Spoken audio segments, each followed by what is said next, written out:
Hello viewers, in today's lecture we are going to take up an important topic in three-dimensional geometry, that is the angle between two planes. So here we have two planes P1 and P2, and the vector equation of the first plane is r dot n1 is equal to d1, and the vector equation of the second plane is vector r dot vector n2 is equal to d2. Now the angle between two planes is defined as the angle between their normals.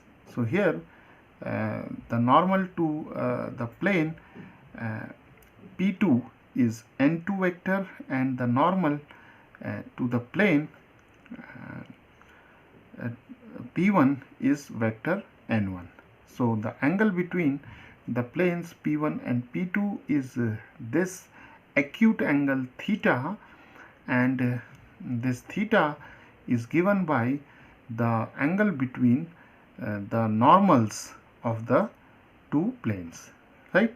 So here the vector n1 is normal to plane P1, and vector n2 is the normal vector to the plane P2. So we define the dot product of vector n1 and vector n2, because the angle between the two planes is defined as the angle between their normals, right?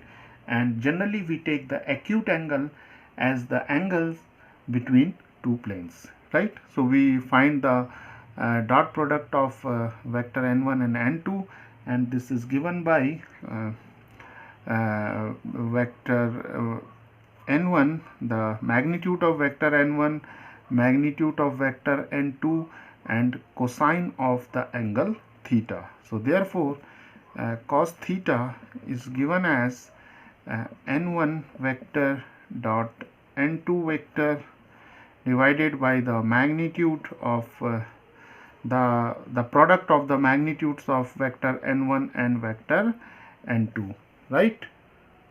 Therefore this is the required formula for finding out the angle between two planes, right? Now suppose the Cartesian equation of the two planes are given by, say, a1x plus b1y plus c1z plus d1 is equal to 0, and the Cartesian equation of the second plane is a2x plus b2y plus c2z plus d2 is equal to 0. And here a1, b1, c1 are the direction ratios of the normal to the plane P1, and a2, b2, c2 are the direction ratios of the normal vector to the plane P2. Now n1 dot n2, the vector n1 dot vector n2 can be written as when the Cartesian equation of the two planes are given. So we have a1 a2 plus b1 b2 plus c1 c2 and divided by the magnitude of vector n1, which is equal to square root of a1 square plus b1 square plus c1 square times the magnitude of vector n2, this is square root of a2 square plus b2 square plus c2 square, right? So this is the formula for the angle between two planes. So when the vector equations are given, then we can make use of this formula, and when the Cartesian equation are given, then we can make use of this formula, right? Now since we have to take the acute angle between the two planes, then we can take the absolute value of this expression, and here also we can take the absolute value of this expression, right? Now here let us take this problem, find the angle between the planes. So here we have two planes. So this is the plane P1 and this is the plane P2, right? So if we compare this equation with A1x plus B1y plus C1z plus D is equal to 0 plus D1 equal to 0, and then if we compare this equation with A2x plus B2y plus C2z plus D2 is equal to 0, then we get A1 is equal to 2, B1 is 1, and C1 is A1 is 2, B1 is 1, and C1 is minus 2, right? And D1 is minus 5. Similarly here A2 is 3, B2 is minus 6, C2 is minus 2, and D2 is minus 7, right?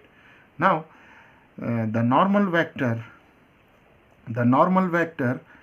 to the plane P1 is given by vector n1, and that is 2i cap plus j cap minus 2k cap, and the normal vector to this plane is given by vector n2, and this is 3i cap plus minus 6j cap minus 2k cap, right? So therefore the angle between these two planes, we know that cos theta is given by the absolute value of A1 A2 plus B1 B2 plus C1 C2 divided by A1 square plus A2 square, sorry, it is B plus B1 square plus C1 square, and then multiplied by square root of A2 square plus B2 square plus C2 square, right? Now what we will do, we'll substitute these values here. So we get A1 A2 means 2 times 3 is 6, then we have B1 and B2, we have 1 times minus 6 is minus 6, and C1 C2 is minus 2 times minus 2, that is plus 4, and divided by A1 square plus B1 square plus C1 square is 4 plus 1 plus 4, and here also we have 9. A2 square is 3 square 9, B2 square minus 6 square 36, and then C2 square is minus 2 square 4, right? And if we simplify this expression, we get 4 divided by this is square root of 9, that is 3, and this is square root of 49, that is 7. So cos theta is equal to 4 divided by 21. So therefore theta is cos inverse of 4 divided by 21. Now viewers, let us take the concept of perpendicular planes. Now two planes are said to be perpendicular if the planes P1 and P2 are such that their normals are perpendicular, right? So two planes are said to be perpendicular if their normals are perpendicular, right? The vector n1 is perpendicular to n2, and by the definition of scalar product of two vectors, we know that if two vectors are perpendicular, then their dot product must be 0. So this is the condition for two vectors, two planes to be perpendicular, right? Now if two planes are parallel, then what will be the condition? So two planes P1 and P2 are said to be parallel if their normals are also parallel. It means vector n1 is parallel to vector n2, right? So this is the condition for two planes to be parallel. Now here I have taken an example for demonstrating the perpendicular planes and parallel planes. So let us take this figure of a cuboid, and here we see that plane AOCBA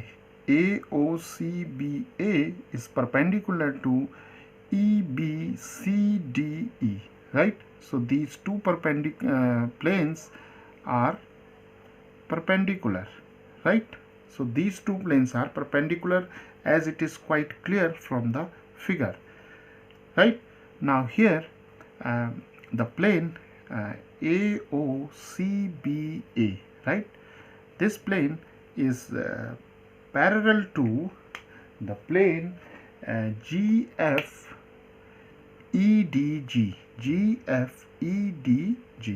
It means this is the plane, right? So this plane is parallel to this plane, which is quite evident from the figure, and this plane is perpendicular to this plane. So these two planes are perpendicular and these two planes are parallel, right? So if we draw the normal to this plane, then the normal it is like this. Say this is the normal vector, say n1, and the normal vector to this plane OABCO is like this. See, this is like this, right? So this is the vector n2. So see, these two vectors, this is n2 and this is n1, right? And see, these two vectors are perpendicular. So two planes are said to be perpendicular if their normals are perpendicular. In other words, the dot product of vector n1 and vector n2 should be 0, right? Now come to the parallel planes. See, here we have this plane OABCO is parallel to GFEDG. So see here the vector n2, and see the normal vector to this plane shaded with black color has the normal, say n3, right? And we see that this is n3 and this is n2. This is n2, and we see that it is very much clear from the figure that this vector n2 is parallel to vector n3. So two planes are said to be parallel if their normals are also parallel. Now viewers, suppose instead of the vector equations, if we have the Cartesian equations of the planes, then these two planes are said to be perpendicular if the dot product of vector n1 and vector n2 is 0, and in Cartesian form this condition will be written as a1 a2 plus b1 b2 plus c1 c2 is equal to 0. So this is the condition for two planes to be perpendicular, and if the two planes are parallel, then their direction ratios of the normals should be proportional. So in that case we have the condition a1 by a2 is equal to b1 by b2, and this should be equal to c1 by c2, right? So whenever the planes are perpendicular, it means theta is 90 degree, then vector n1 dot vector n2 should be 0, or in Cartesian form it should be a1 a2 plus b1 b2 plus c1 c2 equal to 0, and if the planes are parallel, it means the angle between them is 0 degrees, then the direction ratios of the two normals should be proportional, and the condition, this condition in Cartesian form reduces to a1 by a2 equal to b1 by b2 equal to c1 by c2, right? Now viewers, let us analyze these two planes. Here the first plane is 2x minus 3y plus 4z minus 5 equal to 0.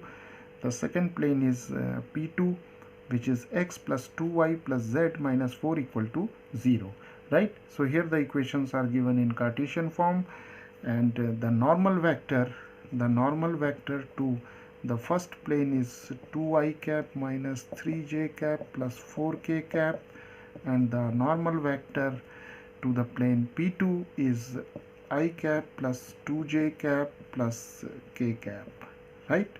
Now let us see whether these two planes are perpendicular or not. Now for the two planes to be perpendicular, we see that their dot product should be 0. So here if we find the dot product, we see that here we have 1, so we have 2 times 1, then we have minus 3 times 2, and then here we have 4 times 1, right? So this is 2 minus 6 plus 4, and we see that this is minus 4 plus 4 equal to 0. So this condition is satisfied. Therefore these two planes are perpendicular, right? Now viewers, let us analyze these two planes. Here the first plane is 2x minus y plus z minus 3 equal to 0, and the second plane is 4x minus 2y plus 2z minus 7 equal to 0. Now here let us see whether these two planes are parallel or not. So the first the normal vector to the first plane P1 is 2i cap minus j cap plus k cap, right? The coefficients here. So 2 minus 1 and 1, 2 minus 1 and 1. And the normal vector to the plane P2 is given by 4i cap minus 2j cap plus 2k cap.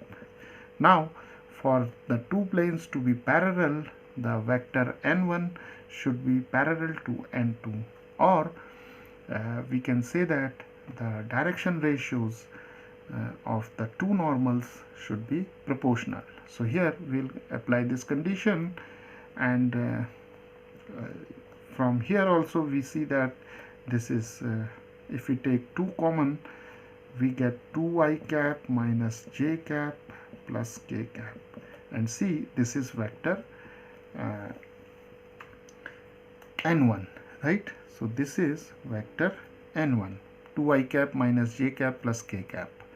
So vector n2 is equal to 2 times of vector n1, or in other words we can say that it is lambda times of vector n1. So therefore vector n1 is parallel to vector n2, because vector n2 is a scalar multiple of vector n1, and here lambda is 2, right? Or in other words, we can also say that a1 by a2, we can apply this condition also. So here we have 2 by 4 is equal to minus 1 by minus 2 equal to 1 by 2, and we see that this is half and this is half and this is half. So the condition is satisfied, right? So therefore these two planes are parallel.